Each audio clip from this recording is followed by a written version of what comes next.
am a fighter and not a quitter. That I am resigning.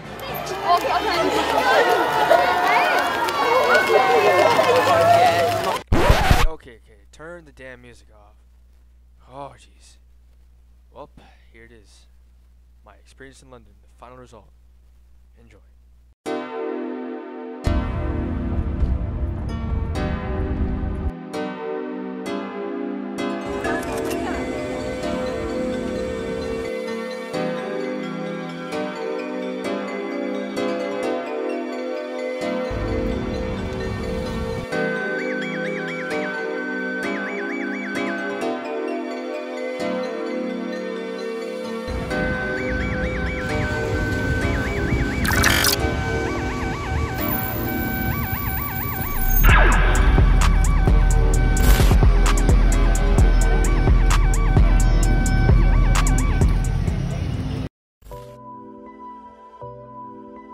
So first starts off with us going to the airport, of course. I don't have much footage of the airport and all of that, but here's some of the pictures I took. My passport, admire that all you want. And then it finally came to boarding the plane. It was pretty small, but it was a small flight, so here's some of the pictures when we were in the airplane. The quality isn't great, but just thought it counts. After landing in Dallas, I was absolutely blessed to have a Popeyes next to our gate. Don't hate on it until you've tried it. After that, our next stop was San Francisco. Hear me out. The plan was to go to DFW, then Cali, and then London. So anyway, since the flight was longer, they gave us some snacks. Here's some of the pictures of the outside. Here's one during the sunset. This has got to be one of the best pictures I've ever taken in my lifetime. The only problem is the quality. I didn't get any actual video until we got to London, but California itself was very crazy. Not even 30 seconds into stepping into the airport from the plane, I witnessed some dude getting pinned down by like 5 other police officers after we landed. Not even a minute. I didn't record that for obvious reasons, but here's the top-of-the-line professional recreation of the incident in the state-of-the-art 3D modeling software.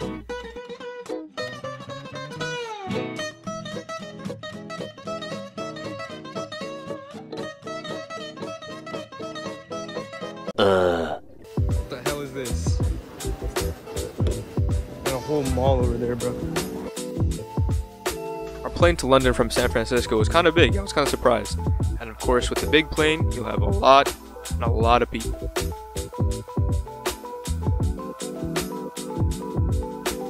The plane itself was kind of nice. It had TVs, somewhat comfortable seats. The food was pretty good too, just chicken and mash, just mashed potatoes and chicken. I watched Men in Black 2 and ate my chickens and mash. And then my phone died.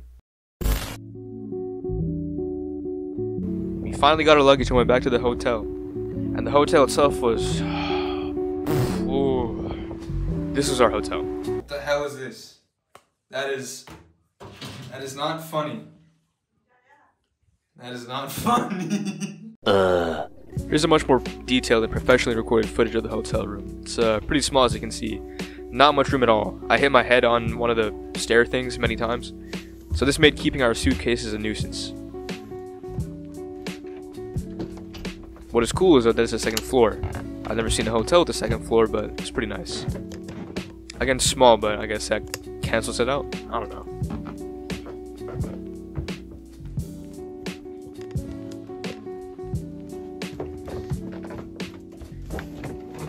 To give the room power itself, you have to put your key card in this little slot, which I thought was pretty cool, I'm not gonna lie. Anyways, back to London. Our first day we decided to go see Buckingham Palace. This was some of the footage of our place outside the hotel. Buildings look nice. Also this little call box, right? This little telephone booth. It's no TARDIS, but it's pretty nice. Our main method of transportation for our entire trip would be through the tubes, and that's basically just the subway system in London. Train station. The closest station to our hotel is Paddington Station, and it had an actual train in it, which I thought we were going to use for some reason. But nah. The station itself was very nice, very clean, spacious, had coffee places, restaurants, etc. One of the best stations we actually went to, compared to the different ones that were.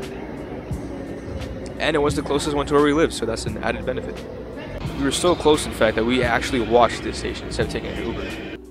So it was very, very convenient for us. We made it downstairs to the station with the tube was. It was actually really nice.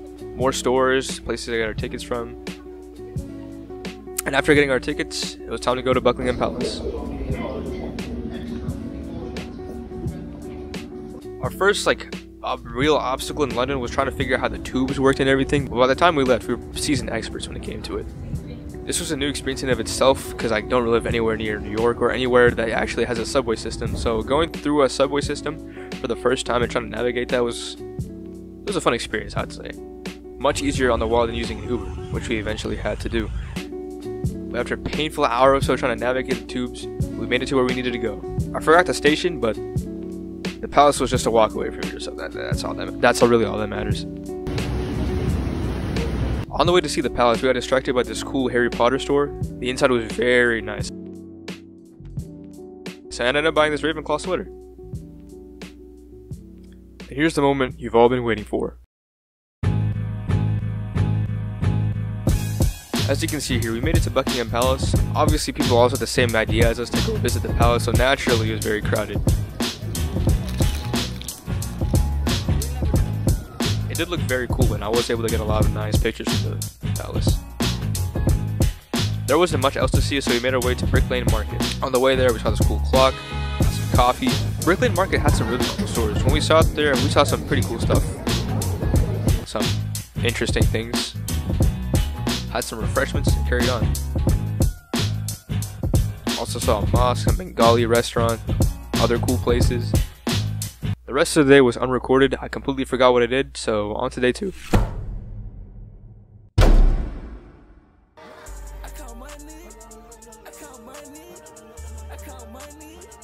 I forgot to mention earlier that the entire hotel itself was like this narrow closed area, but they did have a fancy looking wet floor sign. Forgot to mention earlier what the breakfast was like at my hotel. They served pretty good food: tea, eggs, cereal, potatoes, beans, and toast, everything you need. Which I tried. It's literally just beans and toast. I don't see the hype nor appeal. You know, even after trying it and giving it a chance, I still think it's a very unsmart, uninspiring, and quite frankly After breakfast, we hit the road and stumbled across these while looking for some souvenirs. Today we wanted to hit the Natural History Museum and the Science Museum that was right next to it. Once again, I have no idea what station we were at. It's been a while. I procrastinated on editing this, but yeah, it's also some cool places that I wanted to try but didn't get to. As we continued to make our way to the museum, we also saw some cool buildings like that one. I don't know what it is, don't ask me. As well as this one, probably a church or something, I don't know. Then we have this college next to the museum. Finally, the museum itself.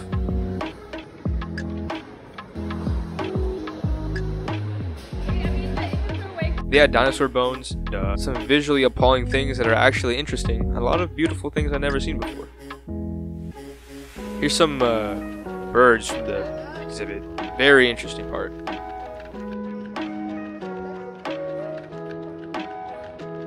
More pictures from the exhibit. I didn't record it, but there's this one British kid doing the gritty. The museum itself had a nice main hall. I don't know why, but it kind of reminded me of Hagia Sophia from Turkey. Plans to visit Turkey are in the works. Don't worry, just subscribe and give me all your money. Our next stop is the Science Museum. Sadly, I couldn't get any much footage from here, but we did see a Dalek, Cyberman, and a responsible for making 2 years of my life miserable. After seeing all that, we decided to ditch the place and just hit Whitechapel, which I literally thought was just a white chapel at first, but nope. After thinking that, but actually, Whitechapel is just one place that has a lot of Bengali stores and restaurants, so that wraps up day 2. Our third day in London was definitely the most eventful. We started the day early and ready to tackle the day. Our main destination that day was Madame Tussauds Wax Museum. There I saw Shah Rukh Khan, Drake, Ronaldo, and Morgan Freeman. After seeing all that cool stuff, we just had to grab some lunch. I never thought this could happen, but the weather in the UK was actually nice. It was a sunny, warm. It's honestly a vibe to just walk around the streets of London with that kind of weather, just in general. So when it came to getting our lunch, since we're in the UK, you best believe we got some fish and chips. We ended up getting scammed, pretty much. However, don't go to any of the places where the prices aren't on the menu. We learned that the hard way. I know, it's a stupid lesson, but learn from my mistakes. The fish and chips weren't even that good anyways. I don't know if bro. It took an ungodly amount of salt and sauce. So to walk off the calories and the sorrows, we decided to hit Piccadilly Circus.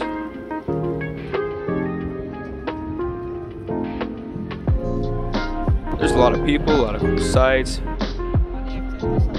very sophisticated looking buildings. I don't even know. We didn't stay there for too long, so we went to go see the London Bridge, We saw whatever building that is, and we ended up seeing an entire battleship. After that, we decided to take an Uber and find the place where they actually filmed the Diagon Alley for Harry Potter. It's called Leaden Hill Market. The area itself was really nice, with vibrant and cozy colors and warm lighting. Not only that, but some of the stores were actually pretty worth checking out. Overall, not a bad place.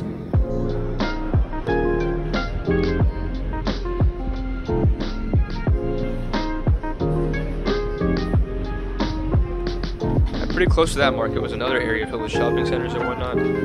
I don't really know what it was called. My bad. And last but not least in our day,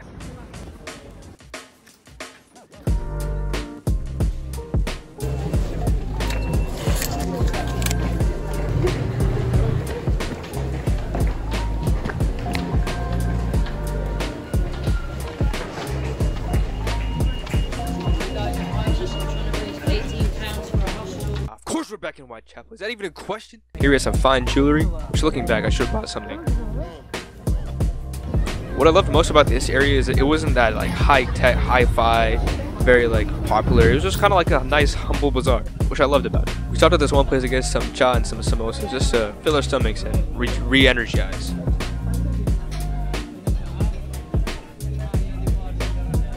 It was some good quality chai. And then we were back to shopping.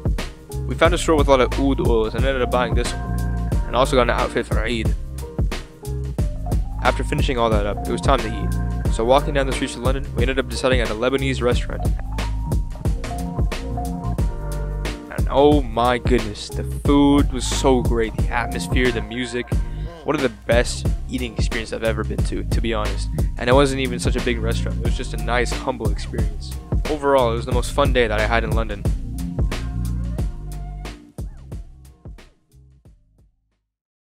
When I make my music, you know what I'm saying, I want people to feel what I feel. I want them to feel that energy that I want.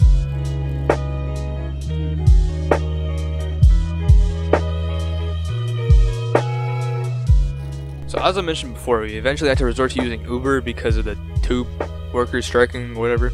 I don't even know. And so for our fourth day, we decided to go to this one place occupied by a bunch of Bengali stores. We started off at this one food place that was kind of like Nando's. Then we visited the East Shopping Center. This thing was hidden in plain sight, and thank God we found it. It had so much cool stuff inside of it.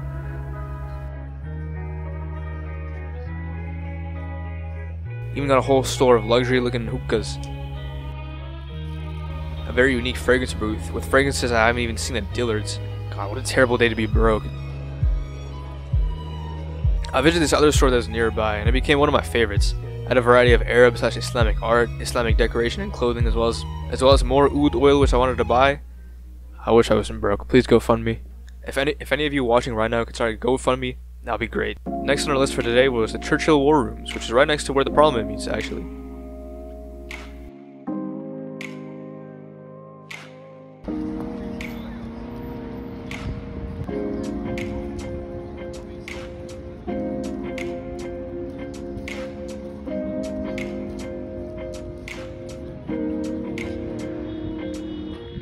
Walking around, it's kind of hard to imagine this was the exact place that Churchill made all the moves for the British Army during World War II. Like, this is where it all happened. Here are a lot of Churchill's items. It's at the gift shop right afterwards where I got this nice chocolate cigar. It tasted delicious. And when we walked outside, here it all is. The cloudy skies, Big Ben, the traffic. Truly the most British sight to behold.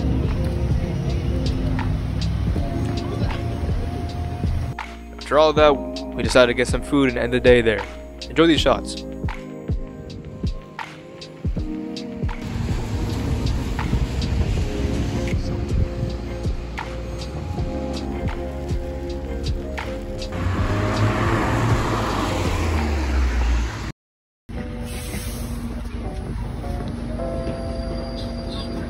Today we went to this other part of London. It was really nice. It's kind of like a downtown area. There's a lot of shopping centers. Found all of these. Only bought like 2 items since I'm broke.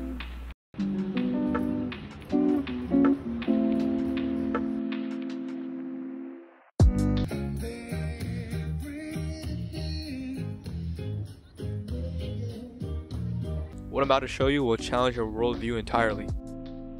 Wingstop in the UK. They have a goddamn Wingstop in London. Oh my god. Anyway, speaking of food, we got hungry and it was time to eat. Today we were feeling fancy and decided to eat at a nice Indian place called Dishum. This was one of the cool places I kind of showed you, like they're making your food right in front of you. I ended up getting some spicy chicken vindaloo with a side of chocolate chai, something I've never seen in my 17 years of being on this earth. The rest of the day was spent with some close family and friends that also live in London, so I didn't feel the need to record any of that. This doesn't mean that there is only technically 5 days worth of content, but I appreciate you sticking around. Our flight back to LA, yes, Los Angeles, will be a good 10 hours, so I figured why not make it as comfortable as I can. So I did. Yes sir, we got the American Airlines veggie curry, we got the Hassan Minaj playing on the iPad, we got the chocolate ice cream. It cannot get better than this, unless you're first class. But if you're not first class, you have to make your own first class. And after 10 grueling hours, we made it. And to make things even better, I had a calc test in the days to come, and I didn't even study for it one bit while being in London, so that's nice. Before you click off, I appreciate you guys being patient for this vlog.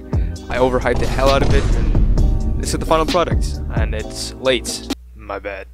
Be sure to join my Discord server, the link below. I want to push out Q&As as well as updates on videos, get your guys' feedback on them and whatnot, and basically just take it from there. Once again, I appreciate you guys sticking around for so long, being patient. There will be a Canada vlog in the future. Anyways, thank you guys so much. Have a good one. Take care.